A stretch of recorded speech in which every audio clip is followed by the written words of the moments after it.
Day.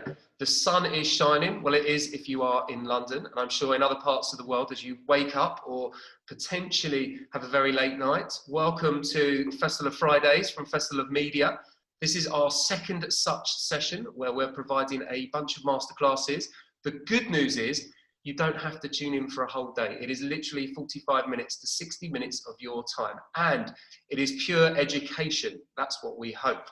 We had our first session a few weeks ago. Now we're up for our second session. I'm just going to wait for a number of you to join, because I know that trying to do anything on the exact time is awful. When you're in a live environment, it's very easy to see how many people come in or out of the room, and you're always sitting there.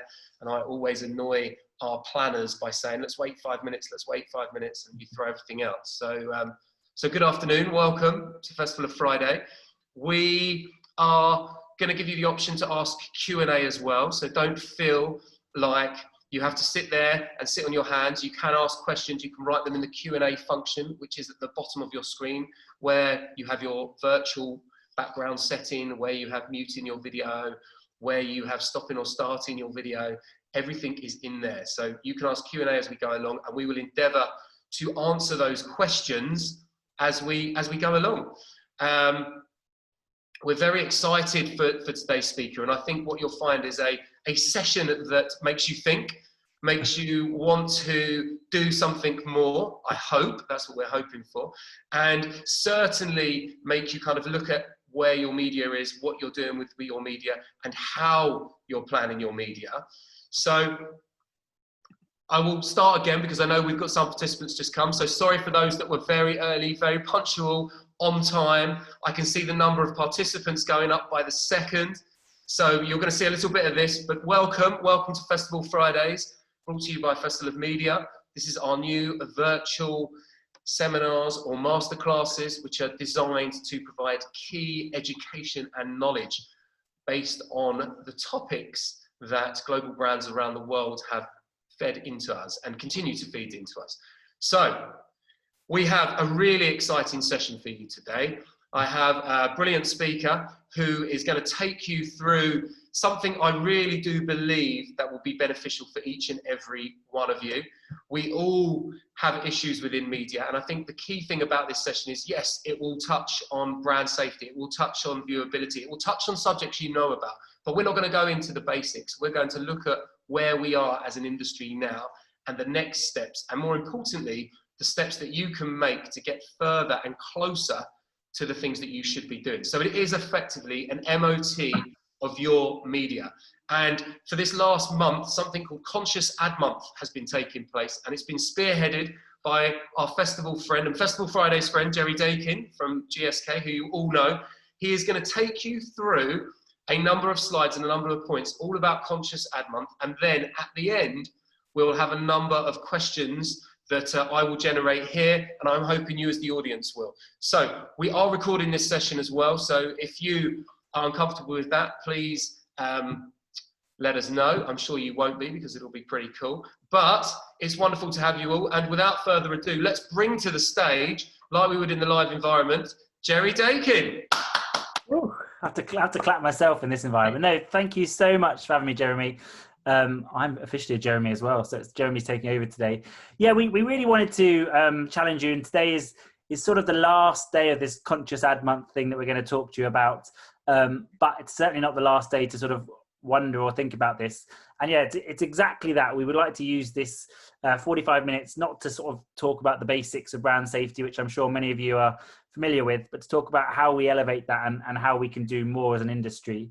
And I think you introduced me pretty well, but my day job is Senior Media Director at GSK Consumer Healthcare here in the EMEA region in particular.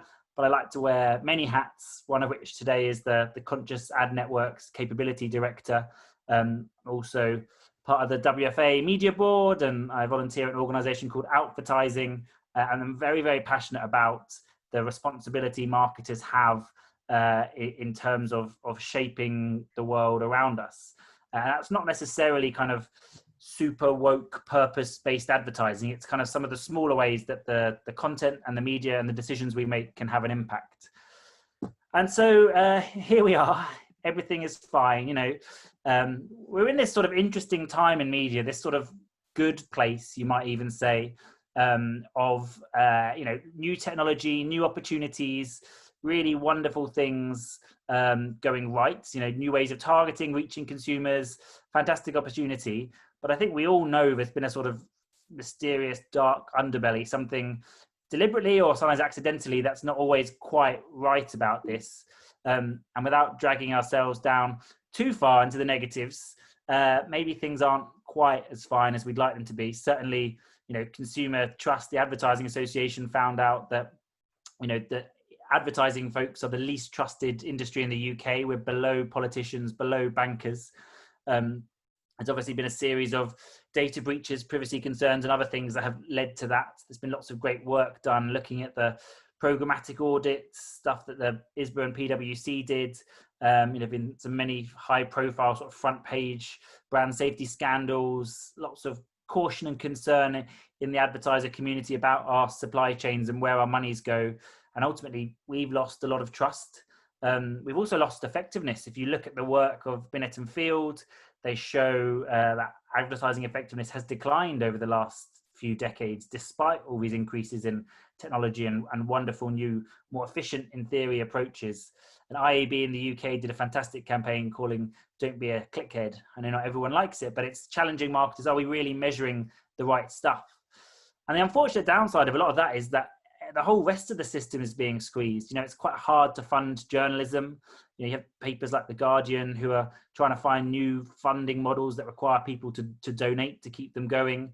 We see it's hard to justify quality content. At the same time, clickbait, fake news, hate speech is really on the rise, stuff that none of us would really like to think that we are funding or encouraging. You've seen the closure of publications, especially sort of smaller ones, diverse voices being silenced. And of course, it's an incredibly challenging year to work in the agency sector, a sector that was already squeezed tightly by clients and procurement teams. But now, of course, with COVID and everything else going on, the industry is, faces a kind of crisis. And in the sort of simplest, kid-friendly terms, it's a question of, do you want to build a better internet? Wouldn't you like to be proud and be part of making a better internet and solving some of that? And that's where the Conscious Advertising Network steps in. And it's a really fantastic organization. I think there's actually now over 100 organizations in it. O2 on the left was one of the most recent and high profile companies to join. And it has this idea, which might sound quite big, of helping industry ethics catch up with the technology of modern advertising, which is just to say that, new programmatic technologies and ways of buying and ways of trading have accelerated really rapidly. And we've sometimes been a little bit slower to work out exactly what issues that causes and how we tackle them. Harriet and Jake, a couple of great people, founded this, I guess, nearly 2 years ago. They've had a lot of support from ISBA. Interestingly enough, it isn't just sort of the traditional marketing people involved. Yes, there's big brands like O2 and many agencies leaning in. I did a presentation at Publicis Media this morning. There's also lots of kind of third sector groups, Stop Funding Hate, the United Nations we'll talk about in a bit. Lots of really interesting different people with perspectives in this space. And yeah, we've seen that this technology has advanced, that things happen so fast, ethics hasn't quite been able to keep up, and we want to change that. And we also know that some of this stuff gets very complicated very quickly. And I guess my job as the sort of capabilities director is to explain fairly complicated things in a fairly simple way. So hopefully we'll achieve that. And look, in its basicest terms, advertising fuels the internet. Most of you browse the internet, use apps, pages, websites, and nearly all of them, with possibly a few exceptions, you don't subscribe to or pay any money to. It's advertising that fuels it. And that means that anything that's bad on the internet is basically funded by advertising. And that can be the extremes. Big brands fund terror. I think we've all seen a few of those stories, and certainly some of the people publishing those stories have axes to grind, but there's a reality, a truth behind that. Terrible stories. I think one of the examples that the Cannes team identified was Tommy Robinson, and a really profoundly hateful person who talks a lot about hate speech towards the Muslim community. And Islamic Aid was actually running an ad campaign that appeared on his site, so accidentally funding his work. And there's even the more benign stuff, like the sort of the celebrity plastic surgery slideshow, engineered to be a clickbait that attracts consumers, that attracts advertisers. We end up spending lots of money on those kind of spaces if we're not careful. And is that really where we want to appear and where we want to fund? Because of course it funds really great stuff as well. It funds traditional news and journalism, and it funds new YouTube channels and shows, and it funds crazy things like Baby Shark and however else you've been keeping your kids entertained during this strange lockdown period. So it's absolutely fantastic. Advertising is an investment for good of the internet, as long as we aim it in the right way. And if you want some sense of just the kind of seriousness of all this, one from the right in this picture is one of our founders, Jake. And this is when the United Nations High Commission of Human Rights invited him to this conference around global immigration. And actually a few of us have been back a second time. And they basically wanted to ask the question, why are advertisers funding hate speech? Why are they doing that? And of course, the answer is they don't mean to, we don't want to, but it is often happening.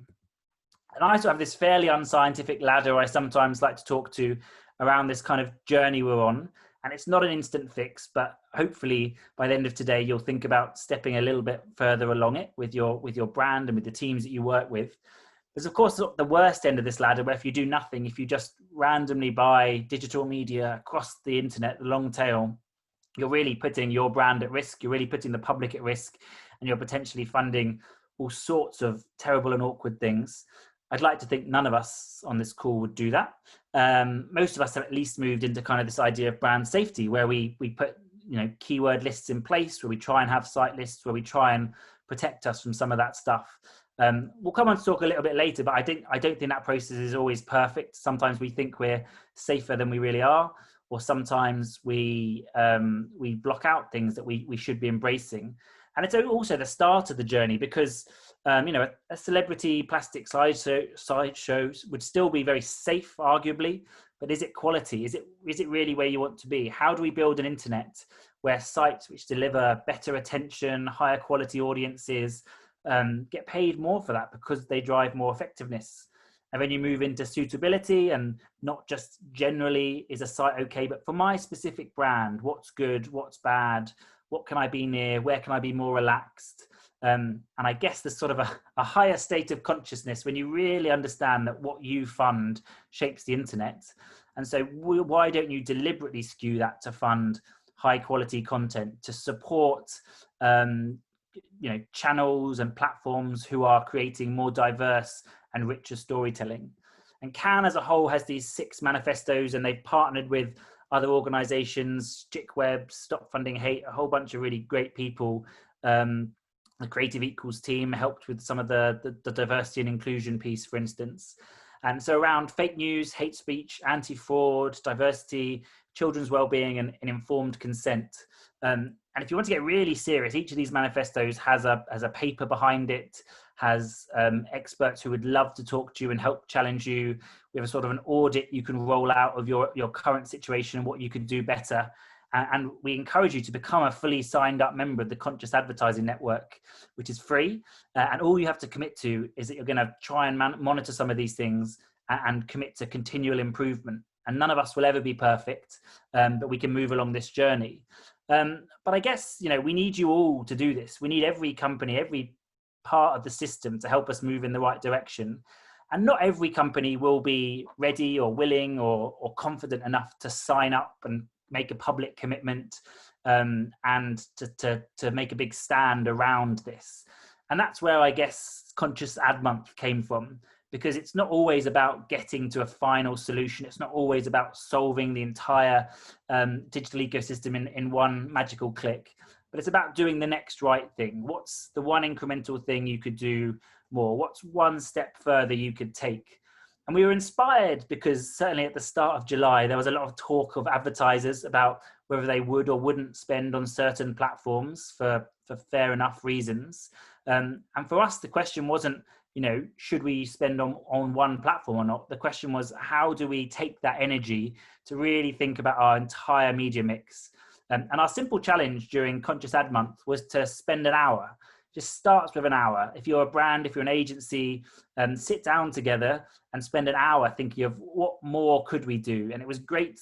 O2, who joined, as I said, just a month or two ago, they really posted a great positive call to action from across their social media accounts. And even their CEO posted this out, just saying, we need every brand, every agency, every publisher to sit down and say, hang on a second, what more could we do? How could we all take this step forwards? And for me, a really big part of this is changing the narrative, because lots of the stuff that we might chat about for the next 20, 30 minutes or so is technology that exists, approaches that exist, but the narrative isn't always right. We still have a narrative as an industry of, chasing the cheapest CPMs, chasing efficiency, quite primitive approaches sometimes to brand safety. How do we progress some of that? And how, by some of us who care, and I guess by joining this call, you've kind of signaled that you care and want to help fix our ecosystem and in turn the internet. How do some of us passionate people make enough noise and do enough that it fixes it for everyone and moves everyone in the same direction?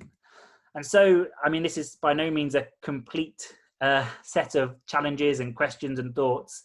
But when I was thinking myself, and GSK, we work really closely with publicists, and I was thinking, what would I like to sit around and talk about and really challenge them on to see what we could do better? Because I think we have a lot of good stuff in place, but I absolutely know we could do better.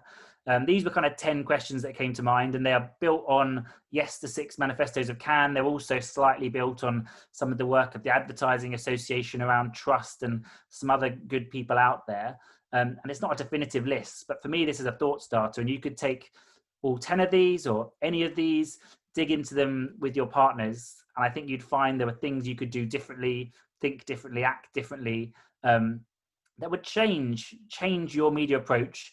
And I think they would change it in 2 ways. One, they would mean you were doing a good thing. You were funding a better internet, shaping a better internet, contributing, it's high aims, but you're contributing to a better society, because without journalism, without quality content, with fake news, with hate speech, we're seeing a lot of challenges start to exist in society.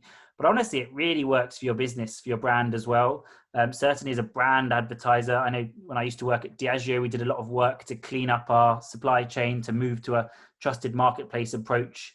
There were times when we saw CPMs go up and reach go down, which is every marketing and every media person's nightmare.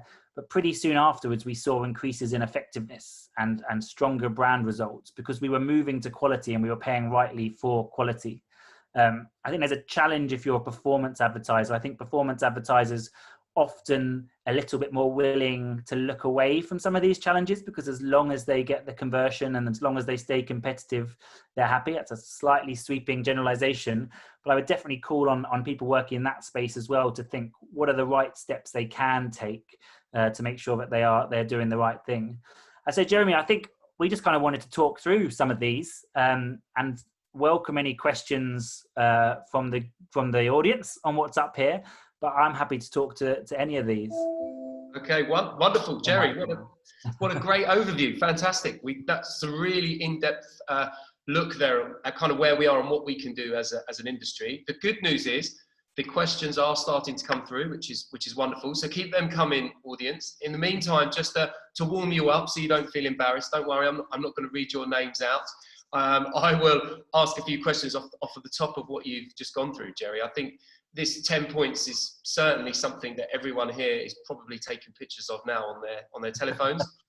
Certainly stamping up to their desks or their home offices and thinking, crikey, what bits of these are we not actually doing, or how can we do them better? So with that in mind, I suppose it's a nice place to start on point 1 around kind of brand safety. And you touched on it yourself when you talked about some businesses are currently looking at keywords. Is that kind of one of the strongest solutions in there at the moment, or if not, kind of what would you suggest? Yeah, so I think, and one of the reasons Cannes exists is to encourage people to put brand safety settings in place. So I'm a massive fan of brand safety settings, and exactly that. Step 1 is keywords, and it's a sort of block list of bad words and a site list, maybe even of sites you try and prefer to be on. But it's quite a blunt approach, and I think straight away there've been some watch outs that brands have been very, very blunt with what they put on those lists. There've been some kind of telling cases where entire generic words like Muslim, like lesbian, were put on those lists, and that defunds content. It means that mainstream media won't positively cover those topics. It means that diverse media doesn't exist. So yes, start down that direction. I think there's a lot of improvements in this space coming. I think all the big players and IS, Moat, and native solutions are starting to get better, introduce more context and semantics and sentiment, so you're not just looking at keywords. But I think actually one of the really first steps that we can take as an industry is to split up kind of consumer safety and brand suitability. And consumer safety is like, are we accidentally funding the really bad stuff? Like, am I actually giving money to a hate speecher, to a terrorist organization, to an anti-vaxxer, to a climate change denier? And that typically happens in your longer tail of media. And when you're buying that, absolutely, I think you need to be more locked down. You need to have really good settings in place, work with your agency on how to manage that. But then when you look at the other end, which is much higher quality sites, news sites, entertainment sites, typically sites in the ComScore top X thousand, they're very different. You're not funding those bad actors. You're funding journalism and content that talks about them. And I think if you apply the same restrictions to those sites, you'll find, you can't appear, you can't compete, and you end up defunding them. And we've seen with stupid things like when COVID and coronavirus became, obviously very topical. Of course, there are parts of that conversation brands want to steer clear of, but also those words appeared in every article, positive articles, negative articles, advice, guidance, so we need a much more nuanced approach.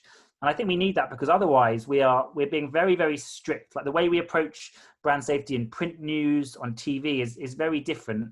We've adopted this mindset that my brand cannot appear anywhere near anything which isn't entirely positive on the same screen.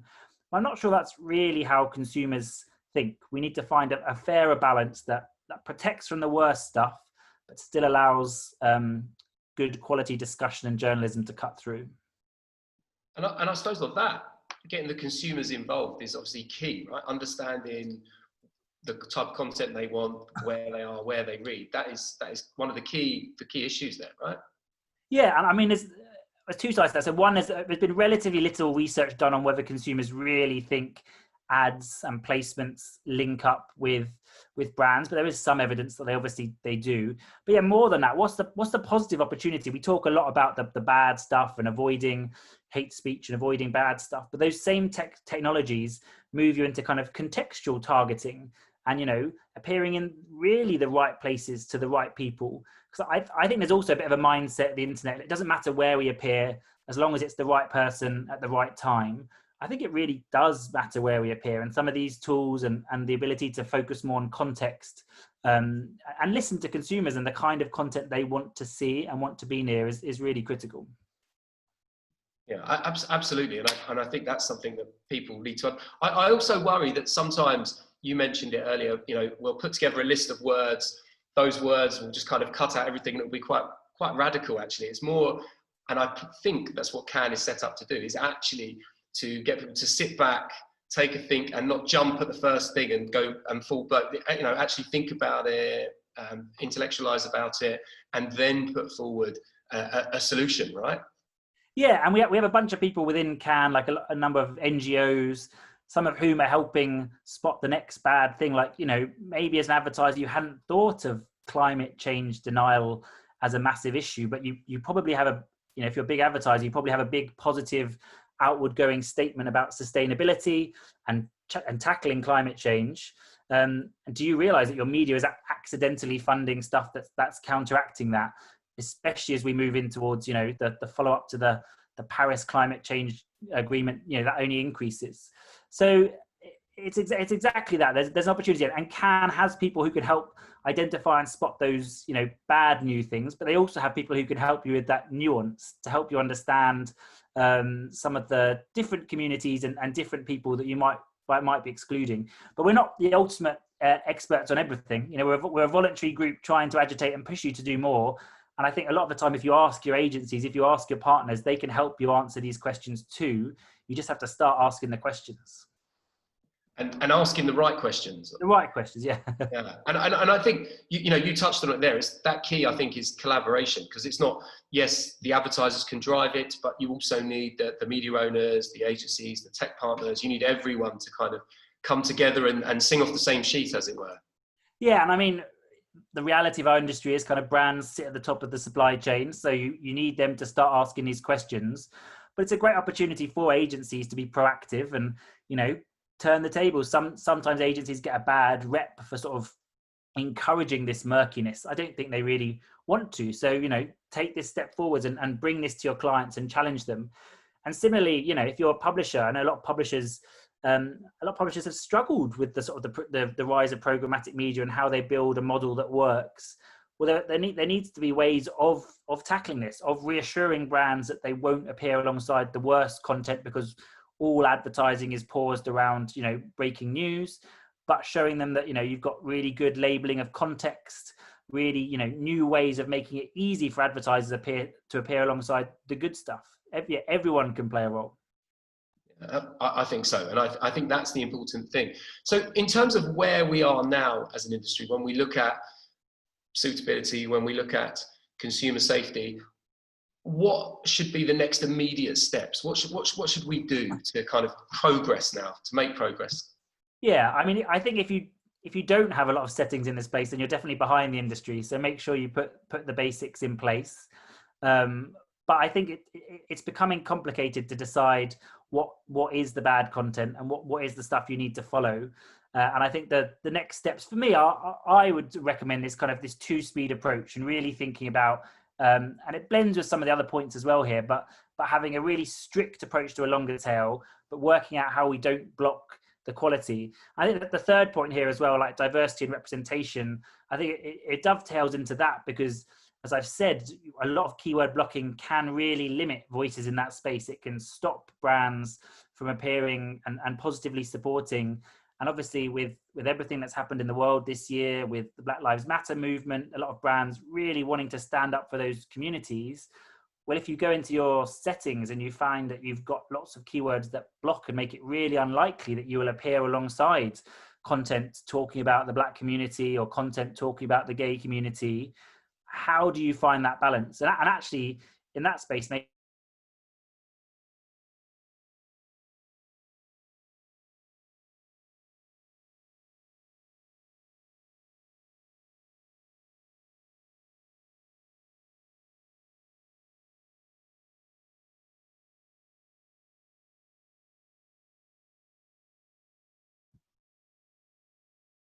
Hello, everybody. Can you still hear me? I hope so. Just a technical fault there. Looks like Jerry may well have frozen. Hopefully he will be back in a moment. Hold on for us. The wonders of doing. There's even a third question come in from Daniel asking, I think you've. Am I cutting out, or are you cutting out? Oh, sorry. That's okay. No problem. I think you froze for a moment, but I said something really profound in that moment. I was just going to say there was a question that came in from Daniel about bad content. Is it increasing? I actually think we are on the slight verge of quite a crisis in this space. With we're going to have hopefully a vaccine soon for COVID. Anti-vaccination content is hugely booming. There's going to be a lot of pushback on that. With US elections, there's going to be a lot of pushback on that. I think there's things individually advertisers can do, and it's absolutely locking down this stuff. But there is good news in that the industry as a whole is making efforts in this space. I'm part of the Global Alliance for Responsible Media, where we are working with a lot of the bigger platforms to try and tackle them and force them to make actions in this area. And I think we are seeing a lot of change, but these are just huge issues to solve that hopefully everyone in the system moving in the right direction helps with. Brilliant. And Jerry, as we are doing this live, and it is not pre-recorded, and we're waiting on some of the audience to give us questions as well, I will intersperse my questions with the audience questions. We have one that's come up here. So can you speak about the new mainstream that is clearly emerging and the need for brands, agencies and suppliers to address and recognize all consumers across the ecosystem? Consumers now realise that through boycotting brands and buying more purposely, they can demand more inclusivity and representation across the ecosystem. Endelman's work is speaking to this and the risk to brands that are not aligned to more conscious, purposeful practices internally and externally. What are your thoughts on this? Good question. It's a very thorough question. I have many thoughts on that. I absolutely think that this is becoming a bigger consideration for brands. I would start with a note of caution, which is that as marketers, we like to get a bit carried away in this, and we like to think consumers are very purpose-driven and that they go into the supermarket and they pick which brand to buy based on everything they stand for and their purpose, and whether all their actions line up together and whether they're sustainably sourced and things. I think it's safe to say that, less than 1% of the population in any way thinks like that. And even those people, when they go into a supermarket, all that goes out the window and they grab what's physically and mentally available. So I think we can be at risk of overstating it, but clearly this is coming up, it's bubbling up. It's not the underlying major factor in all our decisions, but when you get this really badly wrong, you get called out for it. And I think that's right. Brands have appeared on the front page of newspapers funding terror. That certainly upsets CEOs. That certainly upsets investors. That certainly upsets consumers. And so I think this is part of that process. And brands are trying to react to that in terms of leaning into sustainability, those topics, hopefully quite progressive agendas around that. And media is just a part of that. We shouldn't forget that media also plays a role in that and accountable for that. And that kind of small percentage of consumers that really cares about this and will stop buying you if you do some of this stuff will continue to grow. And even outside of that, there are really halo benefits of being on the right side of this. Consumers like to see good things and dislike seeing bad things, and your media can be a part of that. Excellent. And actually touching on inclusion and diversity and representation, we've seen a lot of work go into the industry, or rather we've seen a lot of conversations in the industry, and we are, I think, kind of hopefully,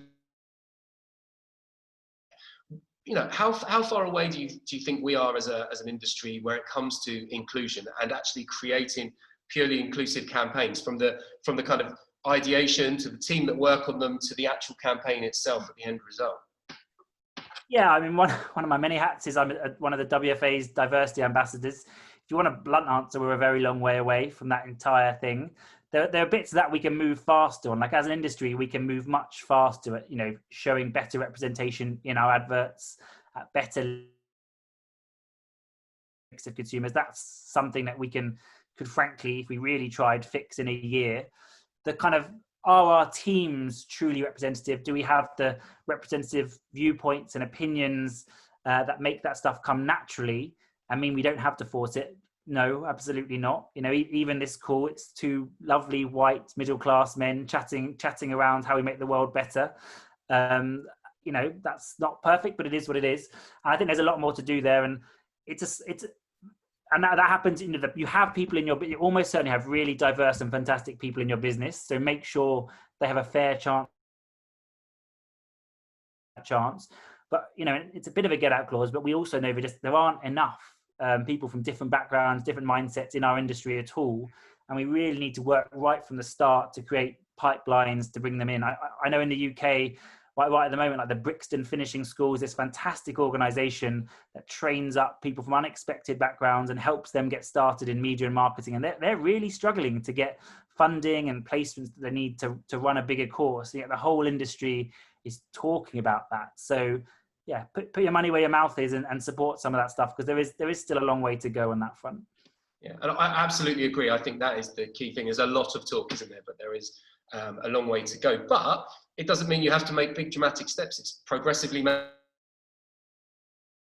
think that's the theme of today. Exactly. You may not instantly be doing fully woke storytelling around big diversity issues, but you can make steps to make your colleagues' lives better. You can show better casual representation in your adverts. You can fund more diverse media voices, and those steps all move everything forwards. Yeah.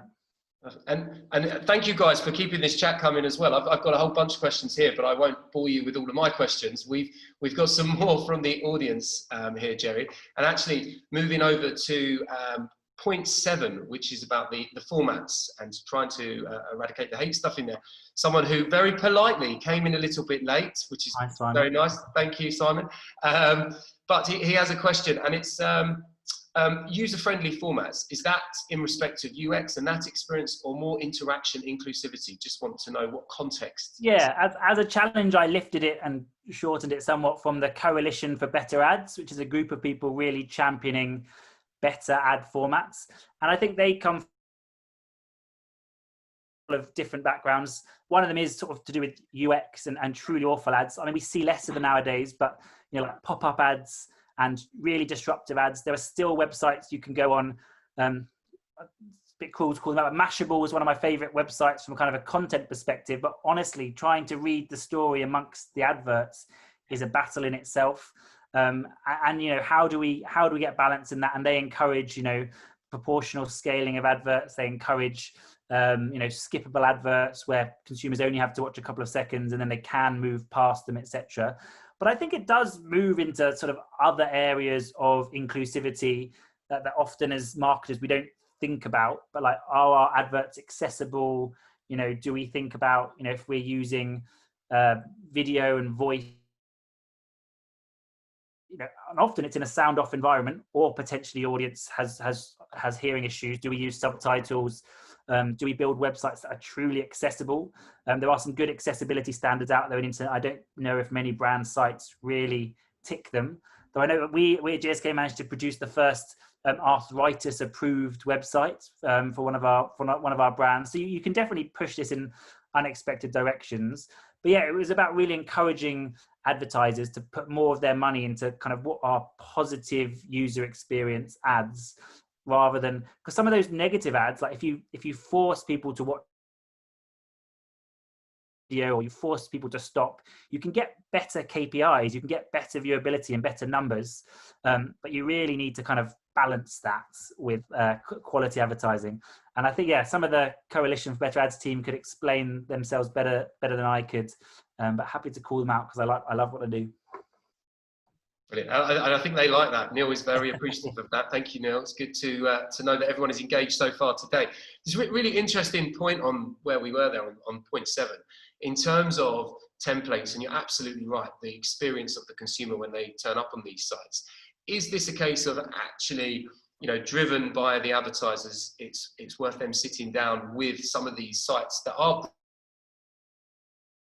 do produce great content, but actually saying, this is what we're seeing from our consumers. This is the ad experience that they want, and almost creating like a template. And I don't mean, this is the template to download. Obviously, one that can be tailored to what brands and sites. Yeah, I mean, without picking them up any further, I think the Coalition has done some good work on that and has like some recommendations around ad formats and things. I think it becomes a bigger one on this, and it kind of brings us back to point 2, which is advertisers in all of these conversations need to move a little bit beyond very blunt metrics. Really understand some of the unexpected things they're driving. So viewability in principle is a really obvious good thing. If I asked any marketer, would you like a consumer to see your advert? Of course, they're going to say yes. What's the point in an advert that no one sees? And yet, as a metric, it's far from perfect. And I don't mean because it needs to be a longer view or anything like that. I just mean whatever you do to however you measure it, it's still going to be challenging because whilst it's important to register that your advert was seen by a real person, clearly, everything beyond that becomes a little bit subjective. And actually, the bad actors out there are better at building viewable websites than the good ones, because if you don't care about user experience, if all you care about is viewability and advertising KPIs, that's why those terrible slideshow websites exist. You can't scroll. Every page fills the whole screen. Every ad loads. It takes you at least 2 to 3 seconds to find the next arrow, which is probably a pop-up ad anyway. And it's 100% viewability. Tick. And then you buy the front page of the Wall Street Journal, or like you would count as the most premium ad placement on the internet, and people scroll down past it because they're reading the news, because they're looking at other things, and its viewability is lower. And I think it begs for a need to yes, use viewability and those kind of technologies to identify whether your ad was served or not, but pretty quickly to look at other ways of how we identify quality on the internet, because I don't personally think that my brand advert has the same impact on one of those nasty, cheap, throwaway plastic surgery websites as it does in a super premium news or high quality entertainment place. And I've seen, but the default way that we buy our ads allows those things to compete on more or less an even keel, or perhaps a keel that helps whichever side I said was the worst one.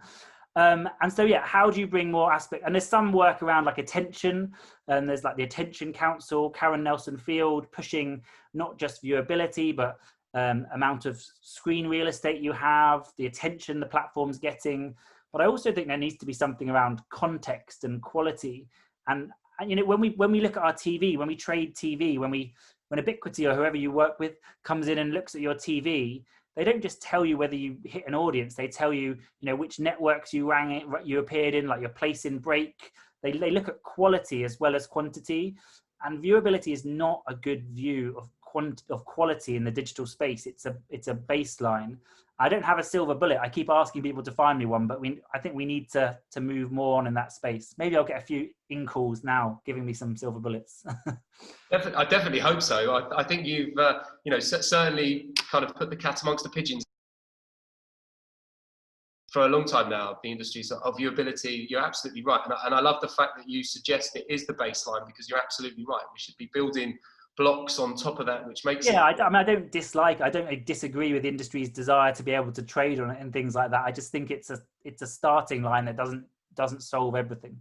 Yeah, and I think that beautifully leads us into the point around data, right, and ethics, and actually how brands use data and where it's being used, and I suppose again it's understanding the consumer, particularly now as we can see that there are lots of solutions to advertise it into, whether it be podcasts, music, whether it be esports and gaming. It's a real, you know, there's lots of pockets where you can personally get in their space. So I suppose the key is there, you have to get it right. Otherwise you kind of almost lose them forever if you destroy their personal space.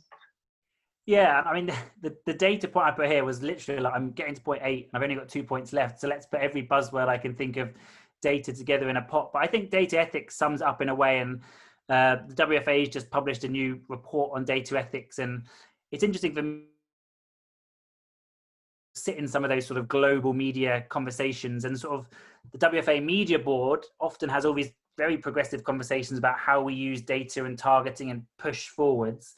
And some of the sort of the WFA's data governance exchange has these terrified conversations of lawyers worrying about GDPR and what on earth the marketing team is doing, because it's, you know, it seems at odds with e-privacy and things. And I think the answer is, yeah, if we continue to casually abuse consumer data, then privacy laws are going to get stricter, and we'll be sure every company on this call is, you know, GDPR compliant and absolutely doing the right things. But as an industry, there are still some bigger questions we can ask ourselves around, you know, it shouldn't always be like, how can I use data and how much data can I use? It should be like, do I need data? Are there other ways of doing this? You know, what's the fair consumer exchange between me using their data, what they get in return? You know, is it, even if I can do it, is it right to do it?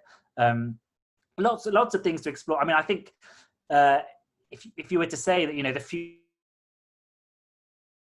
most people would agree with you, but I'm not always sure it is. I think, you know, we might have less data in the future, and that might be okay, because we might learn that context and other ways of reaching and engaging consumers is valuable as well. So don't always assume data is the starting point. And if you do, you know, don't just think about what you're legally allowed to do. Think about what's ethically good and how you move things forward. Or else, yeah, eventually regulators and other people or consumer sentiment will turn against us. And I think a lot of this, Jerry, is all about being brave, right? As well. I think it's too easy to kind of almost follow the herd as it mentality, and actually try. I mean, we got the opportunity. I mean, the beauty of being in the digital space is you have the opportunity to try And it doesn't take, 4 months to take a piece of content down if you don't like it. You can immediately almost change it, right? Yeah, well, exactly. You can definitely be more reactive, and I think for an industry that obsesses over how fast paced and relentlessly real time it is, we've been a little bit slow to solve some of these problems. Don't know. The desire to be real time and reactive obviously outweighs the desire to fit. But some of this stuff is quite hard because so many of these issues are not coming because anyone is intentionally doing this. They're becoming because the forces in the system lead to it somewhat accidentally. And I'm a little cautious that we're coming towards the end of the time. And I promised some people that we'd give them time to make a coffee before the hour's up. But I think that there are other points here, but they build on a lot of this. I think a lot of them, it's a mindset shift. Is one of those things that actually we hear a bit less about nowadays than we did a year or two ago when it was this massive threat. And I think a lot of advertisers have come to terms with ad fraud as this kind of 1% or 2% inefficiency that happens in their media plans. But I mean, some ad fraud is vaguely benevolent and mistaken or weird, and some of it is really nefarious. It's like how Breitbart News still gets funded. It's how hate groups, terrorist groups, ad fraud is done by organized crime. Like bot farms are not set up by nice people. And so if you report your ad fraud not as a small inefficiency, but as what percentage of my media mix is currently funding organized crime, I think your CEO might have some tougher questions on that and want to be clear on what you could do in that space. Same with the media supply chain. They come very close together. We've come a long way in that way. I think agencies and platforms are much more transparent than they used to be. The PwC ISBA audit showed that even with the sort of desire for transparency, somehow platforms don't always align, don't always click, and that creates opportunities for to squeeze in. How do we build a better system that doesn't allow for that? And yeah, I mean, the last couple of points, improving your ways of measurement. A lot of this is interim metrics.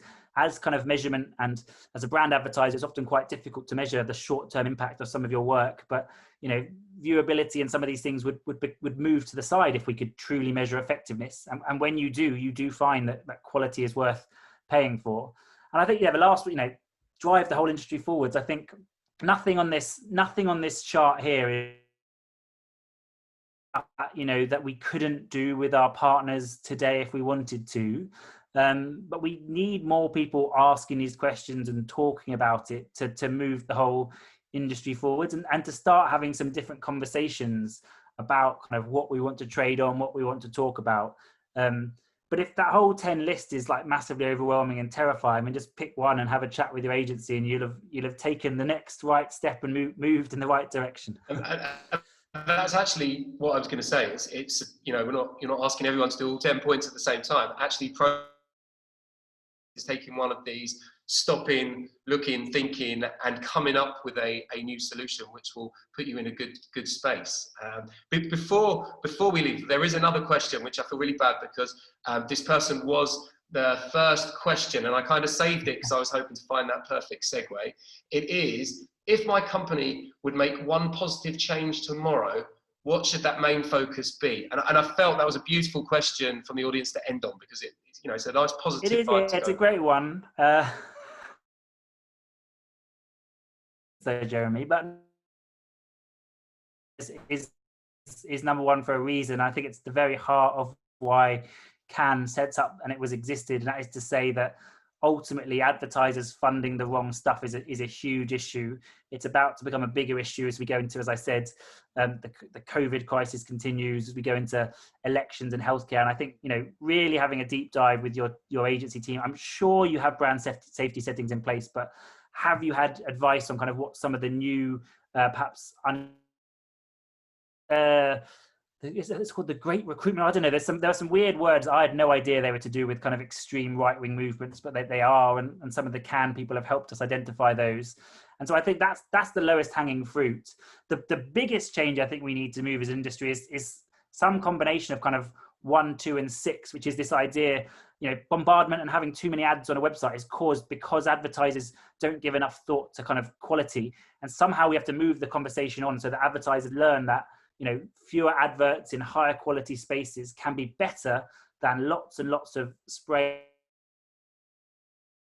in lots of different places. And I know it sounds patronizing to say that, because clearly no advertiser thinks quite as black and white as that, but we need to move the narrative on. But yeah, if you want to start anywhere, start with brand safety. Make sure you've got good settings in place, but you're not blocking out the good stuff. Brilliant. And I think, look, from what you've said today, I think the key is that people literally do need to take stock of everything, use Conscious Ad Month, take these points and understand exactly what their media is, where it is, what it's funding, what it's not funding, and how we make it better, and how we produce better adverts ultimately. Exactly. And we'd all be happier, we'd all be more effective. And so, yeah, I mean, you can screenshot this screen. It's been on screen for long enough, hasn't it? Go have a conversation with your agency. And if you want to find out more, you know, search Conscious Advertising Network on, there's a website, there's a Twitter, there's a LinkedIn, and lots of fabulous volunteers. And if you're really, really passionate and want to volunteer, you know, come talk to us as well. Perfect. I mean, Jerry's part of so many different organisations. He needs some help in this as well. So yes. I am a small part of this, and I think Harriet and a couple of other members of the team were on this call. They do all the hard work, but yeah, happy to shout it out. Wonderful. It's been a great conversation, and you know, I've done this a few times with Jerry over the years in different guises, and we questions. But Friday, I understand that for some of you in the US, you've literally just woken up. For some of you here, you're probably waiting to jump in your paddling pools with your children. Thank you very much for tuning in. It's been wonderful. Let's give a big round of applause to Jerry. I'll do it here.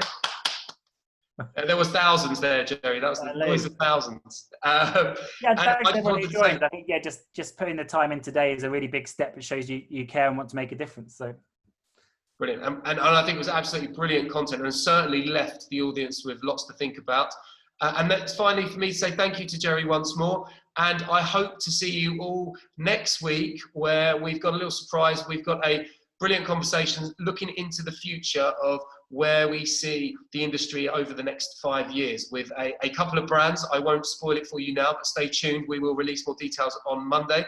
Have wonderful weekends and good Fridays if you've just only woken up. For the rest of us in Europe and the UK, we've only got half a day to go.